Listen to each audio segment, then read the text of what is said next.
వికారాబాద్ జిల్లా కొడంగల్ మండలం Telangana Karnataka సరిహద్దులోని Ravulapalli check post దగ్గర పోలీసులు గంజాయిని స్వాధీనం చేసుకున్నారు.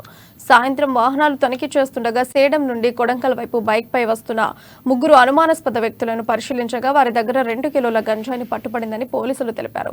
ముగ్గురిని అదుపులోనికి తీసుకుని దర్యాప్తు చేస్తున్నట్లు సీఐ రాములు చెప్పారు. పట్టుబడిన గంజాయి విలువ సుమారు 40,000 ఉంటుందని పోలీసులు వివరించారు. ఎందుకు ఎక్కడి నుంచి వస్తుందంటే వీళ్ళు మా కొడంగల్ ప్రాంతంలో అమ్మడానికి సేడం వైపు నుంచి ఈ ముగ్గురు వ్యక్తులు వస్తారు. వాళ్ళు సేడం చుట్టుపక్కల కొందరితోటి కొనుక్కొని వచ్చి ఇక్కడ అమ్ముతుంటారు. వీళ్ళు అమ్మి ఎక్కువ డబ్బు సంపాదించడం ఉద్దేశంతో వస్తారు. వీళ్ళు కూడా కన్జ్యూమర్స్. అయితే వీళ్ళ పేర్లు మెయిన్ హుషేనప్ప అలియాస్ అఖిల్ పేరు, అఖిల్ అని చెప్తారు. వీది సేడం దగ్గర ఉన్నటువంటి మదీనా గ్రామం.